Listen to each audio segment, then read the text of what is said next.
पंचदशमी पंच शनि पूजन की महत्वता होती है। क्यों कहा जाता है कि अगर कोई आपको ज्यादा परेशान कर रहा है, बहुत टेंशन दे रहा है, बहुत ज्यादा अगर वो इतना हताश हो गए कि आपने सोच लिया अब तो मर जाऊं तो अच्छा है, इसका नाम लिख जाऊं, ये सब चीज करने से अच्छा है पांच दशमी। दशमी जानते हो? पांच दशमी, कोई सी भी पांच दशमी आप चुन लीजिए, परंतु वो दशमी अमावस्या के पहले वाली नहीं होना चाहिए, वो पूर्णिमा के पहले वाली दशमी। पांच कोई सी भी दशमी पर शमी के वृक्ष के नीचे जाइए, घी का दीपक लगाइए, शुद्ध जल तांबे के पात्र में लेकर जाकर अर्पित करिए, पहले दीप जलाना, उसके बाद शमी के पौधे में जल डालना और पौधे उस वृक्ष के नीचे बैठकर जल चढ़ाकर वहीं पर एक चावल का दाना समर्पित कर बाबा से प्रार्थना करना कि बाबा मुझे बहुत कष्ट है, ये मेरा एक तकलीफ मुझे दे रहा है, बस आप मेरी तकलीफ को दूर करना। शिव की ऐसी कृपा होगी। पांच शमी पूजन, जब विजय दशमी के भाव से दशमी आपके यहाँ पर भी पूजन होती है, विजय दशमी हमारे यहाँ शमी के पत्र की बड़ी पूजन का महत्व है। पांच दशमी पांच शमी पूजन कर ली जाती है तो जो भी आपका द्रोही होता है वो आपसे दूर हो जाता है या आपसे स्नेह कर कर आपके करीब आ जाता है। ये शमी पूजन वृक्ष योनि के अंतिम योनि का पूजन। सारे वृक्षों पर पत्थर पड़ जाते हैं, पर शमी के पौधे पर पत्थर किस लिए मारेगा? कौन मारेगा? उसमें तो कांटे लगे रहते हैं, कौन मारेगा उसको? क्या कांटा झड़ाएगा पत्थर मारकर? नहीं। हम तो यहां तक कहेंगे कि शमी की आराधना साधना आपके द्रोहियों को, दुश्मनों को भी दूर कर देती। और मेरी जीजियों, मेरे जीजाओं, मेरी बेटियों, बेटाओं, मेरी माताओं, मेरे बुजुर्ग माता पिता स्मरण करें, जब जब यदि आपका हृदय दुखे, मन दुखे, तो एक शमी की पत्ती को शंकर के शिवलिंग पर जरूर चढ़ाएं, सारे दुख अपने आप समाप्त होना प्रारंभ। शमी का तो कोई कहे क्या वृक्षों में, पौधों में, पत्तियों में भी क्या, ये वृक्षों के अंदर भी क्या जीव होता है? क्या इसमें भी प्राण होते हैं? होते हैं, इसमें भी प्राण है। ये भी ऑक्सीजन लेना छोड़ना सब कार्य इनका चालू है, ये भी जीवित है। जल नहीं मिलेगा मर जाएंगे, जल गया समाप्त। क्या है आज? गंगा दशहरा। गंगा दशहरे का मतलब जानते हो आप? केवल गंगा जी का नाम ले लेने से, एक लोटा जल शंकर भगवान को आज समर्पित कर देने से, या गंगा जल का एक जरा सा छींटा शरीर पर पड़ जाने से 10 पापों से मुक्ति मिल जाती है। दशहरा का मतलब है 10 पाप से मुक्त हो। पहला पाप है किसी के घर का बिना पूछे कोई सामान उठाकर हमने भोग कर लिया हो तो उस पाप से मुक्ति। दशहरे के 10 पाप से मुक्ति दिलाता है गंगा दशहरा। दूसरा, किसी ब्राह्मण, किसी गुरुजन को मुख से अपशब्द कह दिया हो तो आज ही का दिन है जिस दिन पाप कर्म से मुक्ति मिल जाती है। तीसरा, किसी स्त्री को, किसी नारी को, किसी कन्या के प्रति, स्त्री के प्रति, नारी के प्रति अगर गलत सोच लिया हो या गलत कर्म हमने कर दिया हो तो उस पाप से मुक्ति गंगा दशहरे का दिन दिला देता है। चौथा, रजो धर्म धारण करने वाली नारी, रजस्वला स्त्री के हाथ का बना हुआ अगर हमने भोजन ग्रहण कर लिया है तो आज गंगा दशहरे का दिन ही ऐसा रहता है जिस दिन उस पाप से हमें मुक्ति मिलती है। पांचवा, किसी के यहाँ सूतक, सूतक जानते हो सभी लोग, या सावट। सूतक का मतलब होता है किसी के यहाँ कोई मर गया और उसके यहाँ का तुमने भोजन या पानी ग्रहण कर लिया। सावड़ का मतलब होता है किसी के यहाँ बच्चा हुआ, तुम्हें मालूम नहीं था, उसके घर का 8 दिन का 10 दिन का तुमने भोजन या पानी ग्रहण कर लिया। सूतक या सावड़ का भोजन या अन्न पानी ग्रहण कर ले तो 5वें नंबर का गंगा दशहरे का वर्णन करता है कि 5वां पाप, इस पाप से भी लोगों को मुक्ति मिल जाती है। 6ठे नंबर का वर्णन आया, किसी मंदिर की जगह पर या धर्म की जगह पर अपना कब्जा कर लिया हो या धर्म की जगह को अपना बना लिया हो तो उस पाप से मुक्त होने का एक साधन 6ठे नंबर का। 7वें नंबर का, झाड़ू लगाते समय, बुआरी लगाते समय छोटे छोटे जीव झाड़ू के नीचे मर जाते हैं तो उसके पाप से मुक्ति गंगा दशहरे का दिन दिला देता है। 8वें नंबर का, 8वें नंबर, जिस समय हम भोजन ग्रहण कर रहे हो और हमारे दरवाजे पर कोई व्यक्ति आकर बैठा हुआ है और हमने उसको भोजन का नहीं पूछा या उसका मुख झूठा ना कराया तो उस दोष से वंचित हो जाए, उस दोष को समाप्त कर दे वो गंगा दशहरे का। 9वें नंबर का, बेटी की शादी करी और बेटी की शादी करने पर बहुत सारा कन्यादान आया, उस कन्यादान में साड़ियां ज्यादा आ गई। बेटी के कन्यादान का सामान घर में रखकर उसका भोग करने पर जो पाप लगता है 9वें नंबर का कहता है गंगा दशहरे का दिन उस पाप को धो देता है। चिड़चिड़ करता है या गलत मार्ग पर चलता है। शंभेश्वर महादेव, शंकर जी का एक नाम है शंभेश्वर महादेव।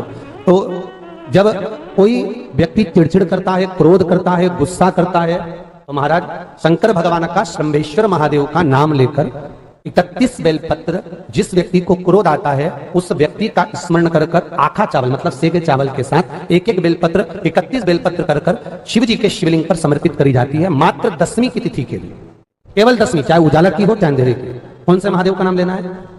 श्रम्भेश्वर महादेव, शिव जी का ही। एक और चीज है महाराज,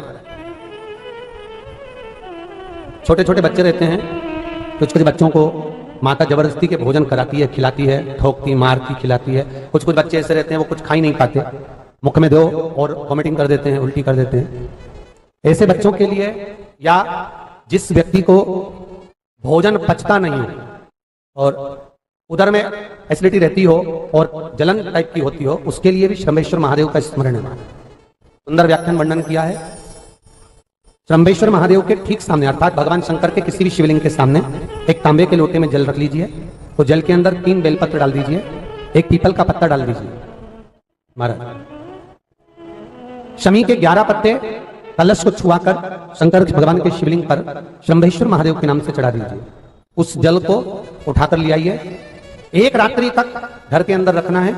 उस जल को श्रम्भेश्वर महादेव का नाम लेकर, जिस व्यक्ति को एसिडिटी होती हो या उधर खराब रहता हो या भोजन नहीं पचता हो या पेट से जुड़ी हुई प्रॉब्लम हो या बच्चों को भोजन कराते हैं और वो वोमिटिंग कर देते हो, ऐसे बच्चे को या भोजन नहीं भा रहा हो ऐसे व्यक्ति को उस जल को सवेरे दोपहर शाम 3 बार श्रम्भेश्वर महादेव का नाम लेकर आचमन कराना प्रारंभ कर दो, पिलाना चालू कर दीजिए। 3 या 4 दिन पिलाओगे, अपने आप उधर में भी आनंद रहेगा, बच्चा भोजन करना भी प्रारंभ कर देगा। श्रम्भेश्वर महादेव। विश्वास की पूर्णता में शिव तत्व की पूर्णता। सारे देवताओं पर नारियल को तोड़कर चढ़ाया जाता है, पर मेरे शंकर भगवान को नारियल तोड़कर नहीं पूर्ण चढ़ाया जाता है, क्योंकि विश्वास पूर्ण होना चाहिए। जैसे 5 स्थान पर लगाया गया चंदन व्यक्ति को बाधाओं से बचा लेता है, विपदाओं से बचा लेता है। जैसे पंचदेव का पूजन, शिव पंचायत का पूजन बाधाओं से बचा लेता है, विपदाओं से बचा लेता है। कई कई मंदिर ऐसे होते हैं जहाँ पर शिव पंचायत नहीं होती है, कई कई मंदिर ऐसे होते हैं जहाँ पर शिव पंचायत के देवता नहीं होते हैं। शिव पंचायत में सूर्य देव, भगवान नारायण, माँ जगत जननी, भगवान देवाधिदेव महादेव, स्वयं भगवान श्री गणेश जी महाराज, ये 5 देव शिव पंचायत के मूल देवता माने। पर कई मंदिर ऐसे हैं जहां पर शिव पंचायत में सूर्य देवता का मंदिर में मूर्ति नहीं है, या भगवान विष्णु की मूर्ति नहीं है, शंकर जी की मूर्ति के, तो यहाँ शिव पंचायतन का पूजन का स्मरण करते हुए वर्णन किया गया लिंग पुराण के अंदर कि शिवलिंग में 5 जगह ऐसी होती है जहां पर अगर चंदन का लेपन कर दिया जाता है तो विपदा, बांधा, तकलीफें, कष्ट दूर होता चले। 5 स्थान बताए, उसको समझिए। जैसे इसको देखो, ठीक है, ये शिवलिंग को अपन मान लो, इसको जलाधारी मानो जहां से जल बहता, ठीक है। ये गोल भाग जलाधारी जिस पर शिवपिंडी रखी है, यहीं पर अपन गणेश जी कार्तिकेय का स्थान, बीच में अशोक सुंदरी का स्थान मान लो। अब इसको समझिए, 5 स्थान बताए। पहला स्थान भगवान शंकर के पूरे शिवलिंग का मध्य भाग, ये पूरा जो शिवलिंग है शिव जी का, उस शिवलिंग का मध्य भाग प्रथम। द्वितीय है जहां पर गंगा का अविरल धारा निरंतर बह रही है, द्वितीय स्थान गंगा की धारा का मूल बिंदु शिखा, पहला। दूसरा, तृतीय स्थान उसी के सामने जो जलाधारी का पटका दिख रहा हो, दिखता है जलाधारी का सामने का हिस्सा, भीतर का हिस्सा नहीं, जिस पे रखा है वो हिस्सा नहीं, सामने जो दिख रहा है। 1, 2 और तृतीय स्थान मां अंबा जगदम्बा के कंठ भाग पर चंदन का लेप। महाराज 3 स्थान ये बताए। चौथा स्थान जहां से जल नीचे गिर रहा है, जल गिरने का जो स्थान छोटा सा एक भाग रहता है, जितनी जगह रहती है उसके मध्य भाग, चतुर्थ स्थान। और 5 नंबर का जो भाग बताया गया वो अशोक सुंदरी का स्थान। ये 5 स्थान ऐसे हैं जहां चंदन का थोड़ी सी बिंदी भी अगर हम लगा देते हैं तो कैसी भी विषम परिस्थिति हो वो टल जाती है और बाबा की कृपा होना बराबर। पंचदेव, शिव पंचायत के 5 देवताओं का स्मरण कर कर, सूर्य देव, नारायण, माँ जगदम्बा, दुर्गा भवानी, भगवान देवाधिदेव महादेव, भगवान श्री गणेश जी महाराज का स्मरण कर कर पंचदेवों के नाम से पंच नहीं है अपने मंदिर में शिव पंचायत नहीं विराज रही है या शिव पंचायत है नहीं, अपने मंदिरों में शिव पंचायत की मूर्ति नहीं है, तो हम 5 स्थान पर लेपन कर सकते। और हम तो यहां तक कहेंगे, अगर कोई स्त्री हो, पुरुष हो, बच्चा हो, बूढ़ा हो, जवान हो, किसी को भी शरीर का चर्म रोग अगर हो गया है, चर्म रोग से अगर वो ग्रसित हो गया है, तो दुर्वा, जानते हो दुर्वा, सोमवार की अष्टमी के दिन यही 5 स्थान पर दुर्वा को समर्पित करें और वही दुर्वा वापिस लेकर आए और 5 दिन तक लगातार एक एक दुर्वा, जो स्थान बताए हैं, प्रथम स्थान की दुर्वा पहले, द्वितीय स्थान, तृतीय स्थान की तीसरे दिन, चौथे स्थान की चौथे दिन, पांचवें स्थान की 5वें दिन, उस दुर्वा का सेवन करे धीरे धीरे। ये अगर वो सोमवार की अष्टमी के दिन 5 दिवस तक लगातार उस दुर्वा का सेवन करे, डॉक्टर का इलाज अपनी जगह चलने तो डॉक्टर को दिखाते रहो, क्योंकि वो भी शिव का रूप है, पर साथ में अगर वो दुर्वा का प्रयोग करना प्रारंभ करे, तो अगर चमड़ी सफेद भी पड़ जाती है या चर्म रोग कैसा भी हो जाता है, धीरे धीरे ठीक होना प्रारंभ हो जाता है। शिव पंचायत में रोग की मुक्ति के लिए, चर्म रोग की मुक्ति के लिए स्वयं भास्कर भगवान देवाधिदेव महादेव के स्वरूप आनंदमय सुखमय सूर्य देवता की भी उपासना करी। बेल पत्र के पत्र को तोड़ने से पहले एक नियम है कि बेलपत्र के पत्र को वृक्ष से जब तोड़ा जाता है तो सबसे पहले उसको मंत्र दिया जाता है। क्या कहा जाता है? ओम नमः शिवाय। बेलपत्र के पत्र को पेड़ पे से जब तोड़ा जाता है तो ओम नमः शिवाय का नाद किया जाता है। और बेलपत्र के पत्र में, इसमें तो वो नहीं है गूठी, बेलपत्र का जब पत्ता टूटता है तो यहाँ एक गूठी आ जाती है, देखा है आप लोगों ने? जम के तो बोलो, देखा है? तो बेलपत्र के पत्र में जो गूठी होती है उसको भी जब तोड़ा जाता है, उस गूठी को जब अलग किया जाता है, तब भी शिव मंत्र उसको दिया जाता है। ओम नमः शिवाय, ओम नमः शिवाय, ओम नमः शिवाय। वृक्ष पे से पत्ते को तोड़ा तो मंत्र दिया, गूठी को तोड़ा तो मंत्र दिया, और बेलपत्र के पत्ते को जब तोड़ा जाता है, मंत्र, पत्ते को तोड़ने से पहले मंत्र प्रदान किया जाता है, और जब तोड़ा जाता है तो कहा जाता है, हे माँ पार्वती, हे माँ गोरा, चलो तुम्हें शिवजी ने बुलाया है मेरे कल्याण के लिए। माँ, आपको शंकर जी ने याद किया है, मेरे ऊपर बहुत दुख है माँ, कल्याण करिए, चलिए मेरे दुख को समाप्त करिए, निमंत्रण दो।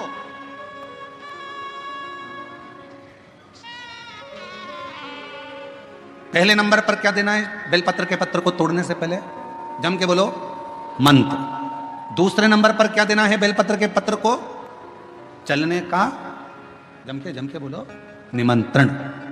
मां पार्वती जी से कहो, हे मां गोरा, हे मां पार्वती, हे मां चलिए, आपको शिव जी ने याद किया है। मां, हे मां पार्वती, हे मां गोरा, मेरे कल्याण के लिए, मेरे दुख को दूर करने के लिए, मेरी तकलीफों को हरने के लिए, हे माँ गोरा, मेरे कष्ट को समाप्त करने के लिए, माँ गोरा, मेरा भंडार भरने के लिए आपको शिव जी ने याद किया है, निमंत्रण दो।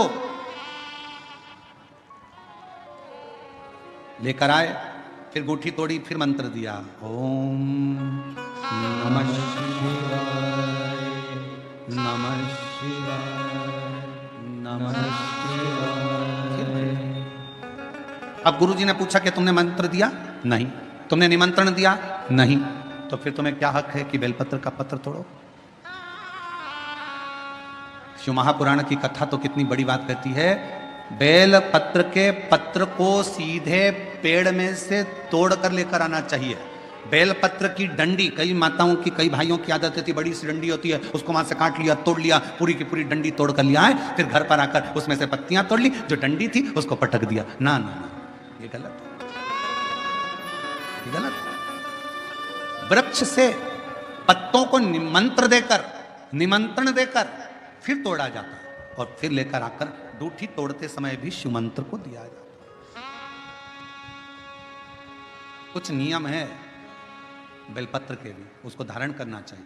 कुछ जैसे डॉक्टर की गोली खाने के भी नियम होते हैं। डॉक्टर साहब लिखते हैं कि सुबह ये गोली लेना, शाम को ये लेना, ये भोजन के पहले लेना, ये भोजन के बाद लेना। और सुनो, इसको गर्म दूध से ले लेना, इसको पानी से ले लेना। अब मालूम पड़े तुमने सोचा कि मैं एक काम करती हूँ, कहाँ मेरा टाइम बर्बाद करूंगी, सुबह लो, शाम को लो, दोपहर में लो, तो तुमने सारी गोली एक साथ खा गई।